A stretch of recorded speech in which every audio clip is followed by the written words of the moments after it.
सो ये WhatsApp guys, लेके आ चुका आप लोगों को solution introduction to cloud, Dataproc, Hadoop and Spark on Google Cloud का। तो लैब को स्टार्ट करके कंसोल को आप इनकॉग्निटो मोड में ओपन कर लेना। मैंने यहाँ पे ऑलरेडी ये चीज़ कर दी है। अगेन हमें बैक आ जाना है, बैक आके सीधे टास्क 1 पे क्लिक करना है, हल्का सा ऊपर स्क्रॉल करके देखना है। यहाँ पे हमें बोला गया सबसे पहले हमें परमिशन देनी है इस पर्टिकुलर चीज़ को, किस चीज़ की, स्टोरेज एडमिन की। तो मैंने इसको कॉपी कर लिया। मैं इस साइड पे कंसोल पे आता हूँ, यहाँ पे IAMs एंड एडमिन्स पे क्लिक कर देता हूँ। क्लिक करने के बाद यहाँ पे इसको हम ओपन हो जाने देते हैं कंप्लीटली पहले।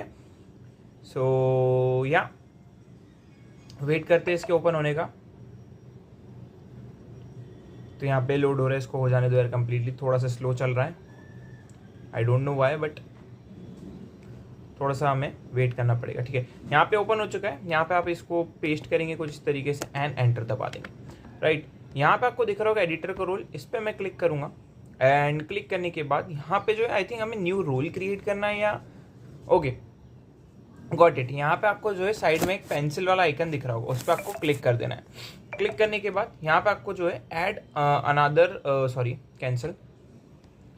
रोल पे क्लिक करना है। एंड यहाँ पे अगेन आपको आ जाना है बैक। एंड यहाँ पे आपको स्टोरेज एडमिन का रोल उसे असाइन कर देना है। यहाँ पे मैं आ जाता हूँ एंड ऐड अनदर रोल पे मैंने क्लिक कर दिया। रोल पे मैंने क्लिक करा, फिल्टर में पेस्ट करा एंड यहाँ पे आपको एंटर दबा देना है। ठीक है, स्टोरेज एडमिन दिख रहा है, इस पर क्लिक कर देंगे एंड सेव पे हमें क्लिक कर देना है। That's it. Now again back जाना है, नीचे स्क्रॉल करना है। अब हमें बोला गया हमें डेटाप्रॉक के अंदर जाना है, तो मैं इसको कॉपी कर लेता हूँ, इस साइड पे आता हूँ एंड यहाँ पे जो है पेस्ट कर देता हूँ। एंड यहाँ पे डेटाप्रॉक हमें ओपन कर लेना है। ये रहा डेटाप्रॉक, इसको हमने ओपन कर लिया है। यहाँ पे जाने के बाद अगेन मुझे बैक आना है। यहाँ पे मुझे क्लस्टर के अंदर जाना है, क्रिएट करना है क्लस्टर को। क्लस्टर ऑन कंप्यूट इंजन को हमें क्लिक करना है।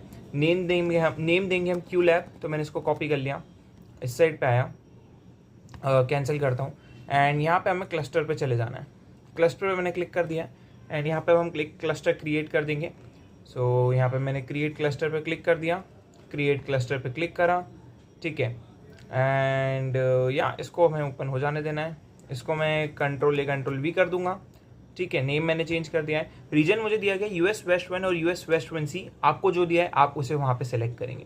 ठीक है, तो मैं यहाँ पे आ जाता हूँ। रीजन अभी लोड हो रहा है, तो हमें इसको लोड हो जाने देना है कम्प्लीटली। थोड़ा सा हमें वेट करना पड़ सकता है क्योंकि तो यहाँ पे मैं US वेस्ट को मैं सिलेक्ट कर लेता हूँ। तो यहाँ पे मैं नीचे स्क्रॉल करता हूँ, US West 1 एंड दूसरा मेरा रीजन क्या था, US West 1C। तो मैं यहाँ पे उसको भी सिलेक्ट कर लेता हूँ। तो यहाँ पे हमने अलग काम कर लिया है। अगेन हमें बैक जाना है। बैक जाने के बाद हमें बोला गया स्टैंडर्ड परसिस्टेंट डिस्क के अंदर हमें E2 सेलेक्ट करना है और 4VPC वाला E2 स्टैंडर्ड 4 हमें सेलेक्ट करना है। ठीक है, तो यहाँ पे नीचे स्क्रॉल करेंगे एंड यहाँ पे हमारा कुछ भी नहीं है, आई थिंक इसको हमें कुछ भी चेंजेस नहीं करने। कॉन्फ़िगरेशन नोट पे जाएंगे, इसको हमें E2 पे क्लिक करना है। ठीक है, अब यहाँ पे जो है बात आ रही E2 ऑप्शन ही नहीं है। ठीक है, सारे थर्ड जनरेशन ऑप्शन हमें ये बता रहे हैं, है ना। तो यहाँ पे हमें नीचे चेंजेस परफॉर्म करने पड़ेंगे। यहाँ पे हाइपर डिस्क है, तो यहाँ पे स्टैंडर्ड परसिस्टेंट डिस्क पे हमें आना पड़ेगा। अगेन ऊपर स्क्रॉल करेंगे, अब इसमें से हम E2 लेके आएंगे एंड यहाँ पे E2 स्टैंडर्ड 4 हमें सेलेक्ट करना है। ठीक है, तो E2 स्टैंडर्ड 4 हमने सेलेक्ट कर लिया है कुछ इस तरीके से। And E2 VPC2 E2 standard 2 हमें सेलेक्ट करना है as a working note series. तो यहाँ पे मैं नीचे स्क्रॉल करता हूँ एंड यहाँ पे हमें E2, इसमें भी पहले तो इसको स्टैंडर्ड परसिस्टेंट डिस्क में क्लिक करना है, देन इधर भी हमें E2 लेके आना है एंड E2 स्टैंडर्ड 2 की हमें मशीन भी यहाँ पे सिलेक्ट कर देनी है। That's it. कुछ इसी तरीके से हमें काम करने का बोला था। एंड यहाँ पे हमें बोला गया uncheck configuration all instance to have only internal IP। ठीक है, तो हमें अनचेक करना है। नीचे स्क्रॉल कर देंगे एंड यहाँ पे ऐसा कुछ भी आ तो नहीं रहा है। खैर मैं हल्का सा ऊपर स्क्रॉल कर देता हूँ, ऐसा कुछ IP वाला तो इधर नहीं दिख रहा है। ठीक है, कस्टमाइज क्लस्टर पे एक बार चेक कर लेते हैं, तो इसको हमें हटा देना है एंड आई थिंक अब हमें क्रिएट कर देना है। तो यहाँ पे मैं नीचे स्क्रॉल करके इसको क्रिएट कर देता हूँ। ओके, तो यहाँ पे हमने क्रिएट पे इसको डाल दिया, ये क्रिएट होने के लिए चले जाएगा। नीचे स्क्रॉल करते अब देखते हैं हमें और कितना काम बाकी है। तो हमें बोला गया हमें ये वाला काम भी कंप्लीट करना है। ठीक है, तो हमें एक डेटाप्रॉक जॉब क्रिएट करनी है। ठीक है, उससे पहले एक बार चेक करो कि क्या हमारा क्लस्टर क्रिएट हुआ है। मोस्ट प्रोबेबली तो हो जाना चाहिए, लेकिन थोड़ा भी रनिंग में आने में टाइम लेगा। यहाँ पे दिख रहा है क्रिएटिंग क्लस्टर रिक्वेस्ट जा चुकी है एंड यहाँ पे सर्वर, इसको इग्नोर करो इस एरर को अगर आपको ऐसी आ रही है। प्रोविजनिंग हो रहा है, हल्का सा ये टाइम लेगा क्रिएट होने में।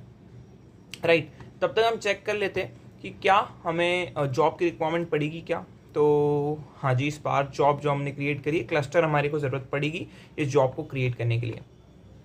तो यहाँ पे इसको बन जाने दो जब तक यहाँ पे रनिंग स्टेटस नहीं आ जाता। मैं आपको आगे मिलता हूँ जैसे मेरा आ जाएगा, ठीक है। तो यहाँ पे जो ये रनिंग स्टेट में आ चुका है, अब आप आके बैक आओगे एंड हल्का सा, सॉरी मैंने फोटो पे क्लिक कर दिया, हल्का सा ऊपर स्क्रॉल करोगे एंड यहाँ पे आके चेक माय प्रोग्रेस पे क्लिक करोगे, your task will be completed, कोई इशू यहाँ पे नहीं आएगा, राइट। यहाँ पे अब हमें बोला गया हमें एक जॉब क्रिएट करनी है एंड उसका रीजन रहेगा यूरोप US वेस्ट 1। आपको आपका वाले सिलेक्ट करना है, क्लस्टर जॉब ये रहेगी, जॉब टाइप स्पार्क रहेगा। इसको मैं कॉपी कर लेता हूँ फॉर नाउ एंड मैं इस साइड पे आता हूँ। अब मैं यहाँ से चले जाता हूँ जॉब्स पे, एक जॉब क्रिएट कर देंगे हम यहाँ पे आके, ठीक है। एंड ये मैंने जॉब्स पे क्लिक करा, सबमिट अ जॉब पे क्लिक करेंगे एंड सबमिट जॉब पे मैंने क्लिक कर दिया है, ओके। यहाँ पे जॉब आईडी है, इसको ऐसा कैसे रहने दो, आपको आपका रीजन सिलेक्ट करना है। मैं मेरा वाला करूँगा, मेरा था US वेस्ट 1, सॉरी यूरोप निकल रहा है। यहाँ पे क्लस्टर ऑटोमेटिक आ जाएगा, अगर नहीं आए तो आप सिलेक्ट कर सकते हो। तो यहाँ पे हमारा क्लस्टर पे क्लिक करेंगे एंड ये हमने क्रिएट किया तो आपको मिल जाएगा। जॉब टाइप आपका स्पार्क होगा एंड यहाँ पे जार फाइल हमने जो कॉपी करी थी पेस्ट करेंगे। अगेन बैक आएंगे, अब इस चीज़ को कॉपी करेंगे एंड अगेन यहाँ से मैं आ जाऊँगा बैक एंड जार फाइल की जगह पे कंट्रोल V करके पेस्ट कर दूंगा। अब हमें क्या करना है, आर्ग्यूमेंट्स में हमें 1000 डाल देना है, ठीक है। तो यहाँ पे हमें नीचे स्क्रॉल कर देना है एंड यहाँ पे आर्ग्यूमेंट्स है, यहाँ पे आप 1000 लिख देंगे, ठीक है। तो ये मैंने 1000 लिख के एंटर दबा दिया है एंड यहाँ पे अब हमें बस सबमिट पे क्लिक कर देना है, दैट्स इट। ये वाला काम भी डन हो जाएगा। ये मैंने सबमिट पे क्लिक कर दिया है एंड याली जॉब भी सबमिट होने के लिए चली जाएगी, ठीक है। हल्की सी यार याली जो लैब है वो लैग मार रही है एंड हाँ, job successfully submitted. Again back आके चेक माय प्रोग्रेस पे क्लिक करके ट्राई करोगे, आपकी जो है टास्क माइट भी कंप्लीट, फ्यू मिनट्स लेगा या जैसे ये बोल रहा है इधर अपडेट होने में। तो यहाँ पे आओ एंड जॉब है सक्सेसफुली सबमिटेड वाला मैसेज तो मैं आ ही गया है एंड यहाँ पे आप देखोगे तो जॉब अभी रनिंग स्टेट में है, ठीक है। आप पीछे आके थोड़ा चेक माय प्रोग्रेस पे क्लिक करके देख सकते हो, अभी वो सक्सीड पे नहीं आई है, सक्सीड पे आने में थोड़ा सा टाइम लगेगा। तो यहाँ पे जब तक सक्सीड नहीं लिखा जाता तब तक वेट करना, बीच बीच में चाहो तो यहाँ पे रिफ्रेश करके चेकआउट कर सकते हो। तो ये सक्सीड हो चुका है। अब मैं नॉर्मली बैक आऊँगा एंड चेक माय प्रोग्रेस पे क्लिक करूँगा, टास्क जो है वो कंप्लीट हो जाएगा विदाउट एनी इशू एंड आगे आपको इस लैब में और कुछ भी करने की जरूरत नहीं है। आई होप वीडियो पसंद है, वीडियो को लाइक करिए, चैनल सब्सक्राइब कर देना। सी यू इन नेक्स्ट वीडियो।